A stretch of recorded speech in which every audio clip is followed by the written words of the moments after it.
I'm Rob Tracinski. This is Salon of the Refused, where we talk about ideas that are outside the mainstream. My guest today is Jaroslav Romanchuk. I got that right, didn't I? Absolutely. Yeah, I'm pretty decent with the Eastern European names. Your name is also sounds you're Polish. Yes, I'm exactly. Back a couple generations, my people came over, but Right. I'm used to having my name mispronounced, so I try to my best to get other people's names right. And he's the president of the Scientific Research Mises Center in Belarus, and he's here to talk today about what's happening in Belarus. And I kind of want to just start in the middle of the action, which is catch us up. I've covered this a little bit in my newsletter, but catch us up on what's been going on for the last couple of weeks and the state of things right now. It's been more than 2 weeks that Belarus is in the the revolution of order, I would say, right? But the revolution is that the revolution of what? The people want order. I mean, orderly revolution, revolution of white flowers, revolution of. Let me explain order, because many people believe that if we have revolution, we have chaos, we have disorder, we have dirt, we have dysfunctioning government and stuff like that, and people who just riot and burn cars. In Belarus, probably this is the only country in the world where people have when they demonstrate, when they walk out and take part in rallies, they collect rubbish after them, and streets and squares are cleaner after demonstration than before.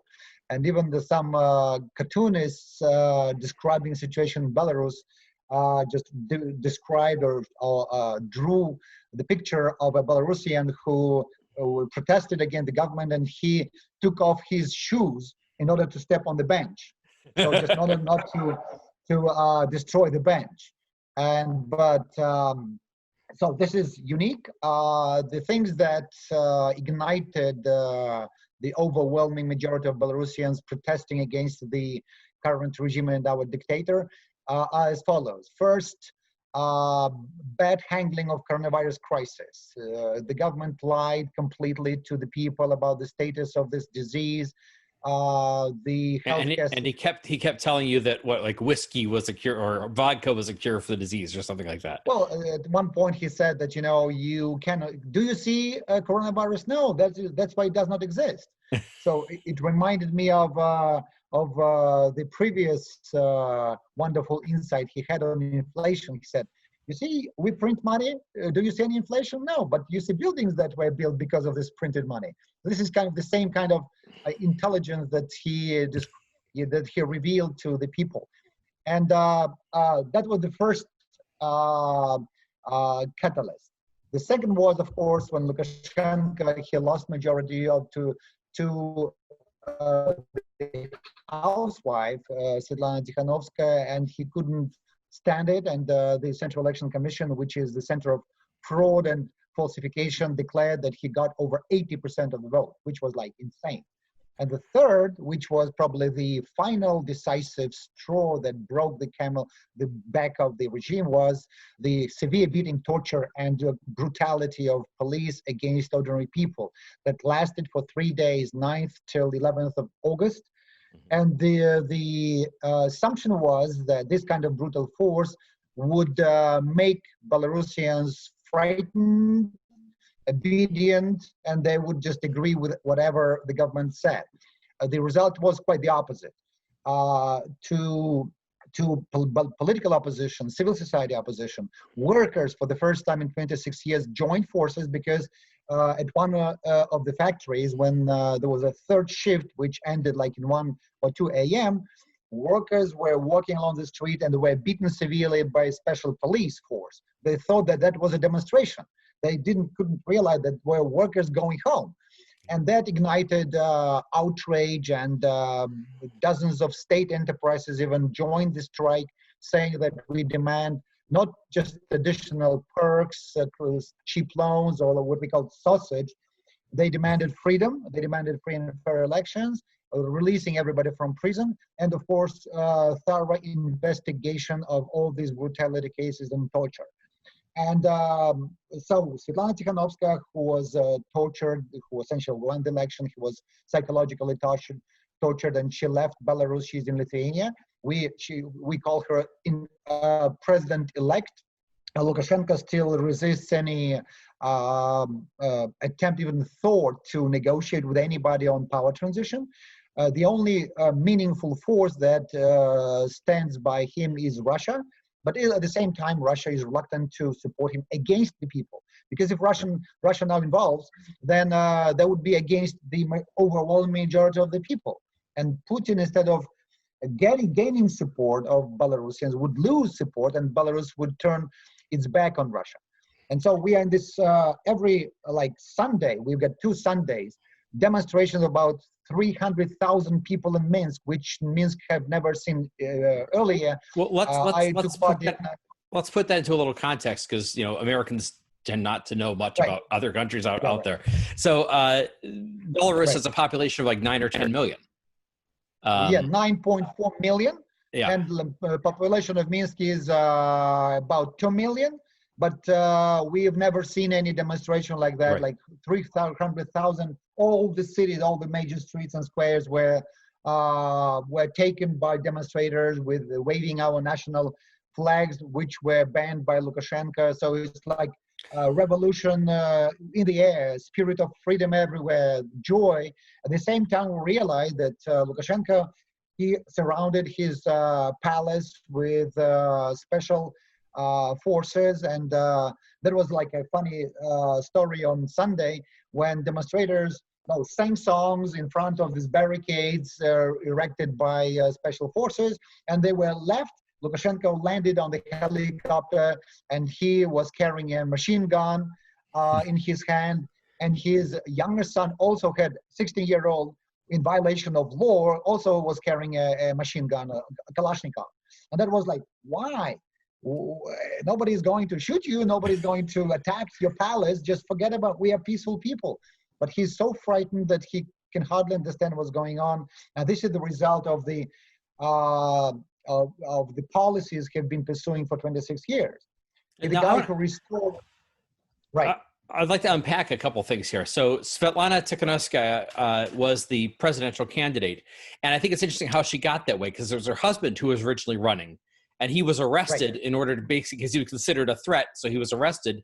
And they, my understanding is they sort of let her go on the ticket because Lukashenko's attitude was, well, she's just a housewife. How much of a threat she can be? Yeah, exactly. Well, and what happened is all the different, and everybody basically united against her as the unity candidate on a single platform of holding free and fair elections. Free and fair election. You're absolutely right. Svetlana Tikhanovskaya has never been in politics. She doesn't belong to any political party. Nobody knows, and she doesn't know whether she belongs to liberals, social democrats, or socialists. It's like irrelevant at this point.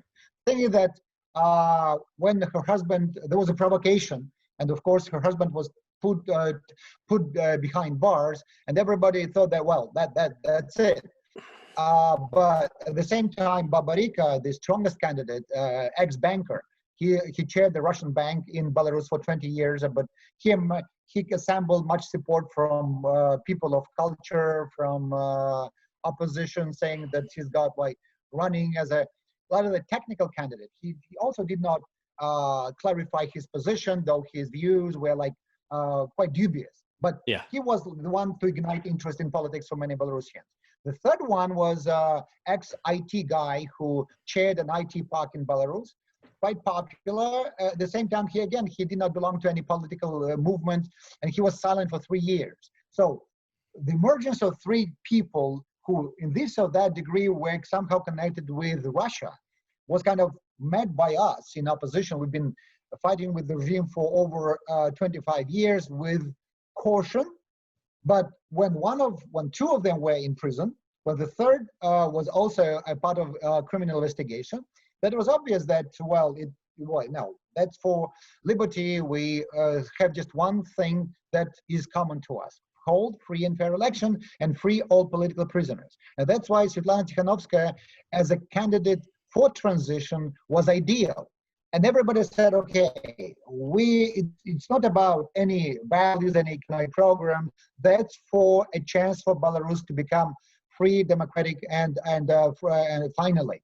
And that's why I say it's not about Tikhanovskaya, that's about the process. And that's, as a result, we have now tons of evidence. The elections were rigged, results were falsified. Well, let me talk about that a little bit too.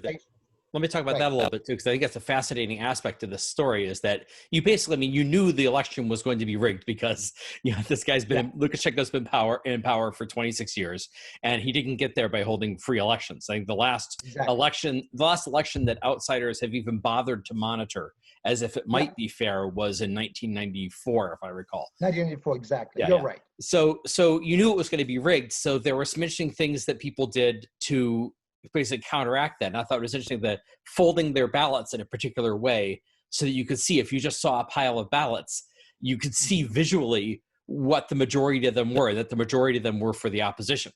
So that that's just one thing. Then we have, for example, like over a third of all ballot stations, we had a parallel vote count. And according to this parallel vote count, we had ballot papers, ballot result protocols of the voting. One is real and one is falsified, one thing. Then we had this voting internet platform called Vote, that also sampled a lot of information, analyzing from like 35 or 40% of all ballot stations. And that was mathematically proven that Svetlana Tikhanovskaya vote was stolen and Lukashenko had his votes added. So again, a lot of votes observers, like for example, we had this weird procedure that elections voting started on Tuesday, like 5 days before the real day of election. And this time the record was set as over 41% of all voters cast their votes earlier, which is absurd. And all these, there's no observation, no monitoring of these votes, and all this, like even with this kind of advantage, Lukashenko couldn't win. He couldn't even afford having free and fair election on the day of election, having over 41% of advantage. So, and even right now after elections, Lukashenko, we don't see any crowds hailing the guy who won landslide with over 80% of majority. He had to force to use administrative resource and force to assemble people and to support him, which sounds weird. Yeah. So kind of it's workers, opposition, civil society, businessmen, everybody is against Lukashenko, but right now it's not, for me, that's more than just politics. That's about humanitarian aspects. And you can, even Nazis in the Second World War did not treat Belarusians that badly as the Belarusian police. And Lukashenko is in denial of this. He said, no, it did not. Probably we over-exaggerate a little bit, but you can pardon police. But you have like people who were murdered. You have about 30 persons at least who are missing still. We have people who were so beaten so badly that they will become disabled people by the end of their lives. We have rapes of women and men. And not a single criminal investigation was opened by General Prosecutor's Office. It's outrageous. And when Russia especially started talking, well, it's Ukrainian scenario, it's West versus Russia, it's just absurd, because now people use different languages. Nobody is now discussing these subtleties on where Belarus should go and how. It's about justice, about stopping violence, and about tremendous, outrageous lies that Lukashenko has been, spreading all over. So I want to go. The big question in my mind is why now? Because Lukashenko's been in power for 26 years. He's called Europe's last dictator. There was never really much of a post-Soviet period in Belarus, and it sort of seems in many ways like a museum of Stalinism, down to the fact that there are still a large number of state-owned enterprises, state factories running under 5-year plans, presumably. So why is it that, and I know there have been some demonstrations before, 10, 15 years ago, there were some demonstrations against the regime, but why now is it breaking out? Why after so long under this regime, why is it coming apart now? You rightly said that we had demonstrations. Like when I ran for president, I was presidential candidate in 2010. And there was a big rally of about 50,000 people in December 2010, but the society was not ready for that yet. But we essentially worked hard in order to keep this fuel, this fire of freedom in the air. Right now, first, as I said, catalyst. First, when the government it owns about 80% of all assets. It still holds monopoly on healthcare, education. And when Corona crisis happened and people wanted to get some assistance from Belarusian Leviathan, Lukashenko said, I don't have money. And he kept supporting loss-making enterprises, which outraged many people. Say, wow, they've been on our pay on our necks for 26 years and still cannot run businesses profitably. So that was why you have the budget of Belarus in 2019 was over $26 billion. And with this kind of money, Lukashenko refused to give any assistance to small businesses, to entrepreneurs, to anybody who was infected in any way. So that was one thing. Secondly, as you rightly said, 26 years, people are tired of the same guy for 26 years of his lies. Then many people who worked abroad due to coronavirus came to Belarus and they were locked in the country. And they're the people who know what life looks like in Poland, in Lithuania, in Europe in general. So they cannot buy these kind of lies about the advantages of Belarusian social economic model. Yeah, that's one thing that strikes me, by the way, which is I remember reading about one of the demonstrations that was happening. This is probably 2005, 2006, there was something like that. And there was a young demonstrator who was interviewed by the reporter, and he said, I've traveled outside of Belarus. I've traveled through Europe and America. I know what's going on out there in the world. And this isn't normal, what's going on back here. And that really struck me. And the idea that the coronavirus would intensify that by bringing a lot of people, and it's almost like traveling abroad, letting the most talented and dynamic people travel abroad is a safety valve for the regime because they're not home causing trouble. But now with coronavirus, they're home. Yeah, that's what kept Lukashenko in power for such a long time, because after political campaigns or presidential and parliamentary elections, we had an outflow of young people, energetic people, civil society activists to the West, like 2001, 6, 10, 15, and a wave of people who are very energetic, knowledgeable, and with a value foundation. They left the country. Now they are back. Not all of them, but most of them. Some of them are inside the country. Another factor, for the first time, Lukashenko did not get open support from Russia. He broke Putin's plan in the end of 2019 to stay in power for Putin without constitutional referendum inside Russia, because Putin wanted to have this union state and essentially suggested political merger between Russia and Belarus and him as a president. Lukashenko refused that. And for the first time, there was a down of all relations. No good gas agreement, no good oil agreement.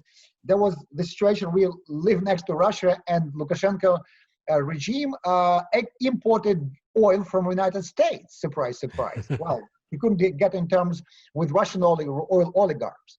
So, and Russia did not support him informationally and diplomatically either. And even now, when Lukashenko appealed to Putin, he's like, okay, now you're with us, you've been criticizing us and blaming us on breaking your Belarus sovereignty for at least 12 months. Another factor that, again, now brought us to revolution. Workers, for the first time, they realized that they are not just proletariat that is paid by the regime and state enterprises. They realize that they are citizens, that they can have some say in how the country is run. And they, again, join political opposition, join civil society, because they felt, well, we need safety, we need security, we need kind of justice. Why are Belarusians beaten by Belarusian police? And again, Lukashenko lost workers, lost people who worked for the budget, I mean, with teachers, doctors, because in May, the 1st of May, Lukashenko ordered all school kids go back to school, saying that no coronavirus, so it's safe to go. But he left it to parents to decide whether kids should go or not.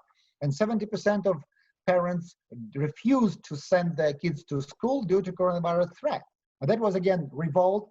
And Lukashenko did not realize how serious and how deep this crisis of trust is. That is why he, again, he missed another 3 months of aggression. And he said, in 2015, when he ran for re-election, he used some free market rhetoric, to privatization even.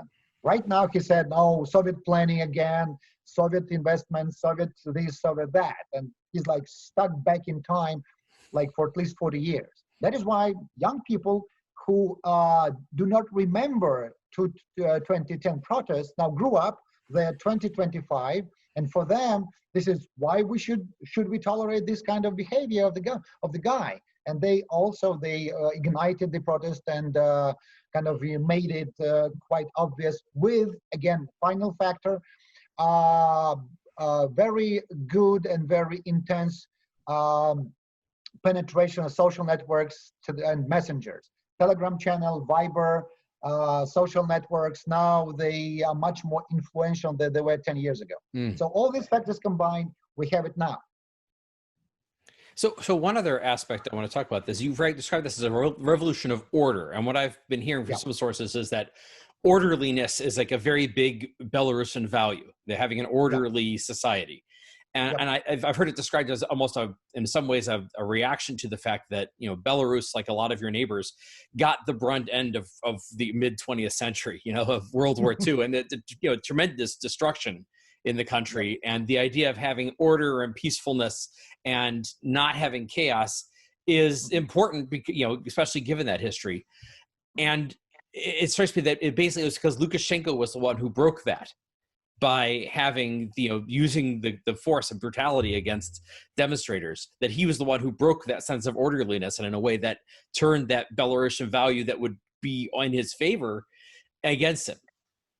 Well, it's, again, every foreigner who comes to Belarus is so much shocked and surprised because, when you talk about Soviet Union, that's kind of a deficit country, you expect it to have a mess, but right now, something that is part of Lukashenko's PR campaign and his brand, that, Belarus is such an orderly country, it's clean streets and everything. But Belarus was clean all the time, all in history. When my parents, for example, when we lived in a small town, every 3 times a year, we cleaned everything around, painted fences without any order, without any government intervention. That's part of our culture. Right now, Lukashenko, he did not just break the order. He broke this fundamental moral value structure, because beating innocent people, for example, when we took part in the demonstration, an old lady was walking to a shop at 9 p.m. and she was beaten brutally by special forces because they thought that she was part of the demonstration. So the protesters had to bring her back home because she couldn't walk. And all these pictures suddenly became obvious to people through Telegram channel. We have this Nechta live Telegram channel, which grew the biggest in the world, over 2 million subscribers. That is the major information source for all Belarusians now. This is and it's not done by a special corporation. 4 guys, young guys under 25, made it possible working from Poland. Everybody streamed their videos, pictures, stories to them, and now the whole country sees that. It's over 2.2 million subscribers this Telegram channel has. And again, that's what people saw, that this is why using rubber bullets, using grenades, shooting at people, killing people.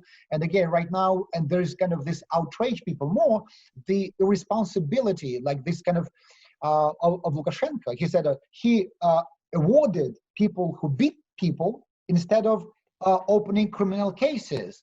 And that again, now the conflict is so deep that I do not see any way that Lukashenko could stay in power. It's a matter of time when the regime is down and when we have free and fair election. And this is when we, with our ideas, step in, because unlike many other countries, we've been working on the blueprint for reforms for many years. And we have a monetary policy reform, fiscal, budgetary, taxation, pension, privatization. We have draft orders presented and discussed by intellectuals, by experts, and we are ready to start from immediately when we have power. And definitely we would not rely on IMF, World Bank, UN recommendations, which screwed up so many reforms in transitional countries. Now, by we you mean sort of a broad coalition of different. Yeah, broad coalition of. I started drafting pieces of legislation for shadow government from 1997.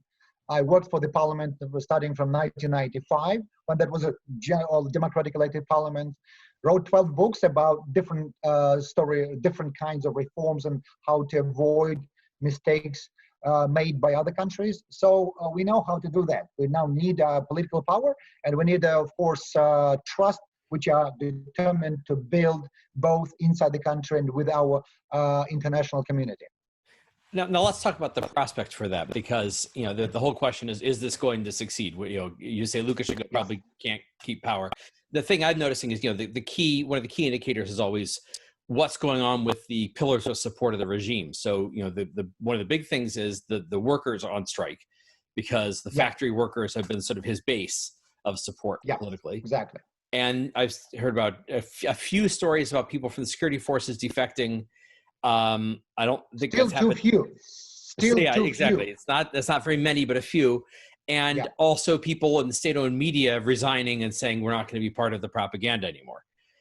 So you see certain sort of dominoes falling. But I think after, up through about the mid-2000s, there was almost this, after the fall of the Soviet Union, from about 1989 to the mid-2000s, there was almost a sense of inevitability about these things, because we'd seen it happen so many different places, mass protests, and then the regime falls, and it sort of demoralized the regimes and encouraged the people in each of these cases. In the last 10 or 12 years, there's been more examples of dictators who just brass it out and defy that. So there's a less of that sense of inevitability. What is you clearly have a more optimistic view. Why do you think that fundamentally that this is going to succeed? When you talk about this stakeholder approach, right? So who is a stakeholder of Lukashenko's regime, right? Mm-hmm. Who could put his money, his trust, his future with him? He built this like family-based business. His eldest son controls security forces. His younger son, middle son, he is in charge of sport and business. And he doesn't trust anybody. Now he's got special. His personal guards are not from Belarus. He is cured by Chinese doctors. So of course there are like generals who are in charge of the military, in charge of police, and you have KGB, you have 8 intelligence, and formally these guys are loyal to Lukashenko. But what future do they have when he stays in power for another like 5 years? Zero. Mm-hmm. He's okay, they will get there, but they have relatives, they have some prospects. And something that we should keep in mind, that Russia doesn't want him to stay in power. Russia sees that he's gone. Right. And he's like a liability. He's not a kind of, he doesn't bring any value to any, even to Russia. So the challenge for us is that if Lukashenko, he's got formal support from Russia, but it's kind of reluctant support. But if Russia sends force, then that will be the end of Russia's support inside Belarusian society. So it is not likely to happen. If we have free and fair election, then that will be, Lukashenko will be a gunman. No way for him to stay in power. If he stays in power for another year, then economic and social crisis will kill him, because right now we have, from 9th of August, Belarusian ruble lost about 10%, after 25% devaluation from the beginning of the year. So there is no financial and monetary foundation to keep him going, because as you said, right, many Belarusians felt and know how life should be built and how it should be arranged. And he doesn't support of red directors. He doesn't support of even budgetary workers. So it's like we have overwhelming majority of stakeholders for change, and we have diminishing number and less and less, fewer and fewer people who and structures, organizations who would support him. So in this situation, when political crisis is augmented or enhanced by economic crisis, by fiscal financial crisis, then what could he deliver even to police, to people who support him? They would also lose money. But you can hardly keep power with 3,000 loyal policemen or special troops that are around him. No way. So it's like the circle around him is getting tighter, and it's a matter of time. If he loses touch with reality completely, he can start, brutality. But with brutality, he will ignite more brutality from the people, and that would lead to bloodshed, which I don't like to see. But if that happens, then there would be like, and some people call him Lukashenko, calling Lukashenko and Ceausescu. Yeah, the Ceausescu solution, which is he finally gets, people rise up and it finally gets taken out back and shot. Exactly. Now, the position of Russia is what I find most interesting, because I noticed when arranging this interview, you're in the same time zone as Moscow, so this is very, very close in to Russia. Now, for people, like I said, Americans tend not to know the geography of things of outside the country that well, but you're sort of tucked in underneath the Baltic states. So between Poland and the Baltic states and Russia, and I think a border with Ukraine as well. Just give you distance-wise. We have 750 kilometers to Russia, to Moscow, to Warsaw, and to Kiev. So capitals of Russia, Ukraine, and Poland are equally distant from our capital. Right. So that what strikes me is how the importance and the dilemma this creates in a way for Putin, because on the one hand, he has this fractious relationship with Lukashenko. He tried to absorb Belarus back into Russia because he thinks the breakup of the Soviet Union was a great tragedy. He wants to reabsorb everybody. Lukashenko didn't want to do it, so he has no love lost with Lukashenko. But at the same time, he can't, in a way, he doesn't really have an interest in having a democratic society that close in. I know that was one of the, there was a more intense issue with Ukraine, because in the Order Revolution there, the Ukrainians were very openly pro-Europe and pro-European Union. And that created this almost like geopolitical thing of like, we're going to ally with, your rivals over here in Europe. That's not happening in Belarus, but there's still this idea that, and I think this is part of what happened in Ukraine, that having free elections in a free society in a place where dissidents can go, that's so close into Moscow, so close into Russia, where people, I know there's Belarusian is a separate language, but most Belarusians, I presume, speak Russian. Speak Russian, right? Yeah, and it's the same thing with Ukraine. That there's Ukrainian and Russian, so there's linguistic ties, there's cultural ties, it's geographically close. It's something he considers, a lot of Russians still consider sort of a traditional part of Russia. That has to have a big impact of having these free societies rising up in Ukraine and the Baltic states, and now in Belarus, free societies with free elections in areas that are so culturally and geographically close into Russia. That's got to be a special threat for him. Well, definitely, when you talked about Lukashenko as last dictator, at one point Lukashenko said, well, I'm the last but one. Putin is the last one, because he's, when you compare the strength of dictatorships, you have Lukashenko, well, we have problems with him, but at the same time, you can hardly compare him to Putin, whose list of atrocities and bad deeds definitely exceeds that of Lukashenko by all means. So, of course, you cannot hardly expect Moscow to bring democracy and freedom, and we realize that. But again, when we talk about attitude of people, only 3% of Belarusians would like to see a merger, a political merger between Belarus and Russia. So like Belarus would cease to exist as an independent state. Most of us would like to have free, like normal trade, investment, relations, contacts without borders. So essentially, describe that for freedoms, movement of goods, services, money, and people or labor. That's the ideal for Belarusians. And when we talk about normalization of relations, the current integration model benefits nomenclature and force structures, big guys with a lot of connections, and they ignore, like, international groups that are made of Russians and Belarusians, oligarchs and force structures joined to squeeze juices from both Russia and Belarus. That's what's happening. And when you talk, there are a lot of there's a lot of misunderstanding in Russia about so-called the mode of relations between Russia and Belarus, because many Russians argue that, oh, we gave you like over $120 billion of support, and you don't appreciate this kind of support. So they have this grudge that Belarusians don't appreciate that. When you start to break it down, I said, well, who benefited from this?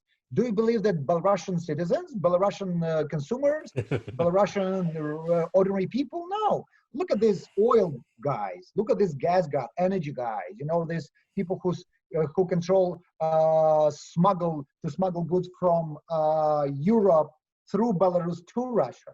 These are all people who have very powerful, we call roofs or protection guys in FSB infrastructures, and they are the biggest beneficiaries. So if you want to have a good relation with Belarus, make it free market, make it simple, make it force your oligarchies and monopolies into free market mode of behavior.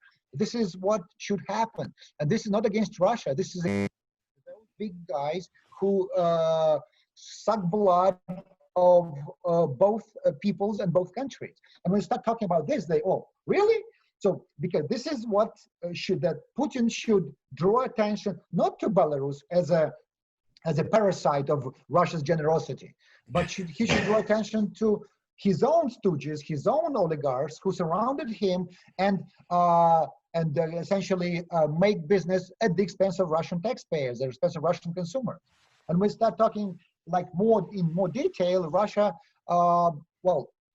tries to think a little bit, because before that, we in the civil society and like thinkers and scholars were isolated from this Russian-Belarusian relations. Lukashenko didn't want anybody to be involved.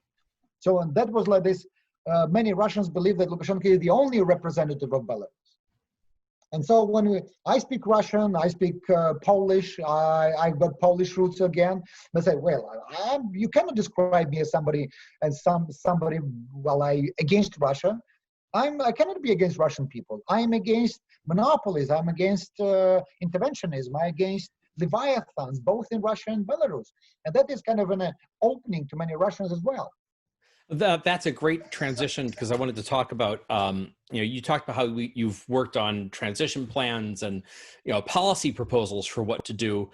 But I know you've also been very active I've heard you've also been very active in spreading objectivist ideas about liberty, about reason, about the nature of government in Belarus and in Russia and Eastern Europe. So why don't you talk about that a little bit? I'm objective with 27 years of experience, probably the oldest in Belarus, no doubt about it. And I remember when my friends, what I call American parents, Charles and Susanna Tomlinson, when they were on a fact-finding mission in Belarus, they presented me with Atlas Shrugged, which again turned my life upside down. Before that, I was a linguist, I was an English teacher, university teacher, and after that I became a businessman, entrepreneur, and then an analyst and scholar in economics, in society in general. And in 1994, I even wanted to set up objectivist political party in Belarus. So I gathered enough signatures to set it up, and then some of my colleagues said, well, we are setting up a classical liberal party. Why don't we join forces? So essentially the Ayn Rand ideas were the foundation, philosophical, moral foundation for my ideas, which were then enhanced by Austrian School of Economics, Mises, Human Action. And so I translated and published like 500 copies of both Atlas Shrugged and Fountainhead in Belarus, because the first translation was initially lost by my friend in St. Petersburg, and so we had to do it from scratch. And then in 1999 or 2000, with my Russian friend Andrei Larionov, who at that time was Putin's advisor on economic policy, we had a press conference presenting Ayn Rand to Russia, which was a very big event. And I think that we ignited interest of Alpina Publishing House, which again then made another translation. And so that was, we started the process of Ayn Rand interest.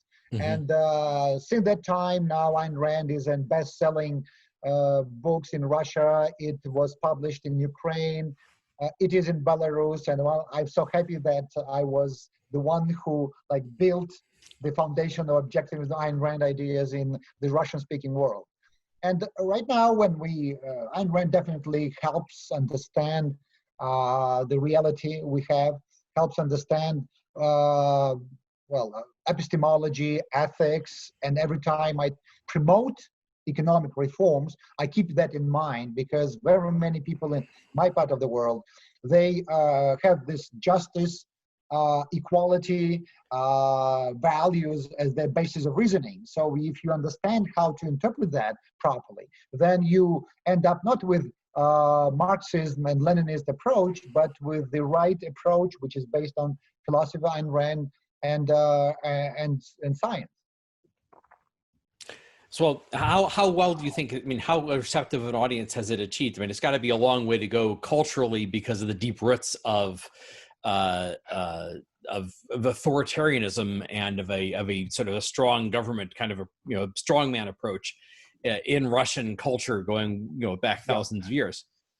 It's a big challenge, but now we have Ayn Rand website, we have Ayn Rand conferences, we have scholars who wrote PhDs on Ayn Rand works. So it's the beginning, which again, first we were the first crusaders or missionaries in this way.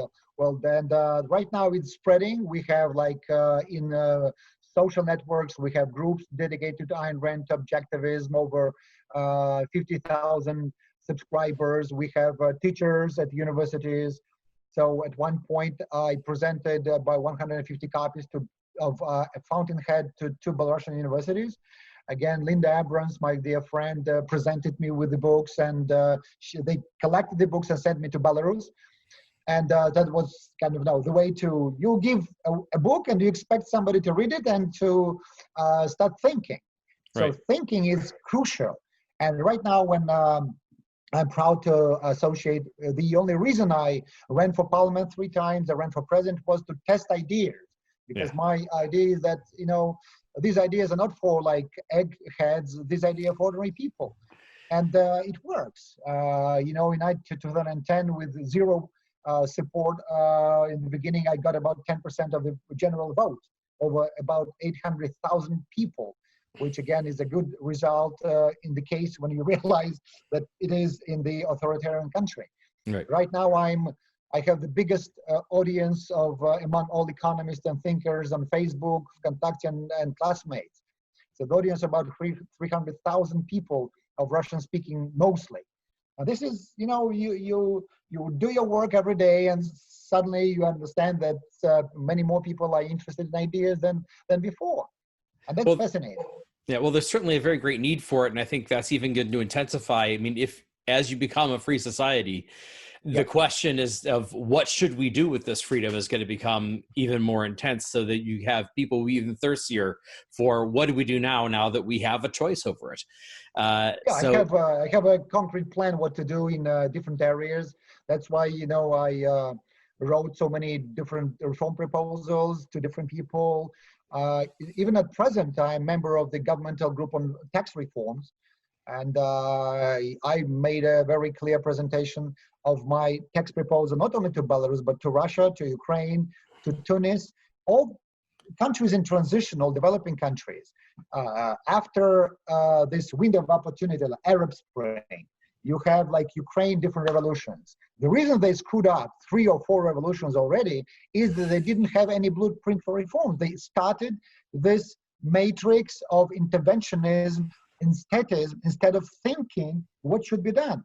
My dear friend Kaka Bendukidze, who was like an out-of-the-box guy, who designed economic reforms in Georgia back in 2004, succeeded because of the fact that he was free market and he acted beyond this rigid and unworkable solution offered by mainstream international organizations. Likewise in Belarus, my main opponents are not Marxists from the government, because the good thing is that Lukashenko has never described himself as a liberal or market person. So let's clear cut. I'm a free market person, and he's a Marxist-Leninist guy. And when we started reforms, many people would realize that, yeah, we had enough of that. Let's try something different. And the only different model that neither Belarus nor Russia nor Ukraine ever tried is capitalism and free market. Well, I hope that your optimistic view of the government falling, Lukashenko losing his support, I hope that works out on a faster timetable, because he can hang on for a long time.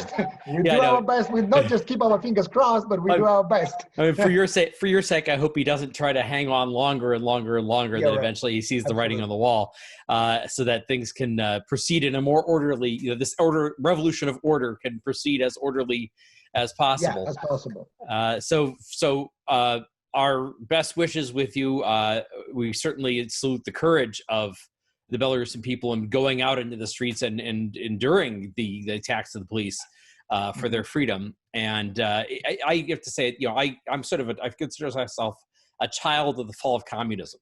I was off at college in 1989, and I actually missed it. It happened. I was studying. I was immersed in 5th century Athens, and so I was walking. I remember walking down the street, and one of my friends saying, "Hey, did you see on TV last night when the Berlin Wall came down?" And really? Imagine somebody standing there, just totally with a shocked expression on my face, because this, is such a big, unexpected event, just happened magically like that. So, I remember sort of coming of age, as it were, in this magical era where dictatorships were falling, one after another for a fairly long period of time there. And it's sort of stalled out in the last 10 years. But this is really something that gives me a lot of hope and sort of renews my optimism that this hasn't really stalled out in the longer time scheme, that the need for freedom is still there and people are still willing to fight for it. That's like the signal from the Polish television. They want me. Okay. But yes, I'll definitely let you go. But thanks so much for coming on. That's one more final thought is when we are down with Lukashenko, please invite us to talk to Americans who still dream about socialism in your country. So you definitely need enhancement. We definitely will. Thanks so much for coming on. Okay, thank you. All the best. This is Salon of the Refused. If you enjoyed this program, you can follow us on YouTube. You can follow the podcast. We're available on Google Play and on Apple iTunes, as well as the link that you'll see below. And for more ideas and analysis, you can always go to the Tracinski Letter, www.tracinskiletter.com, and you can support us on Patreon, patreon.com/Salon of the Refused. I'm Rob Tracinski. Thanks for listening.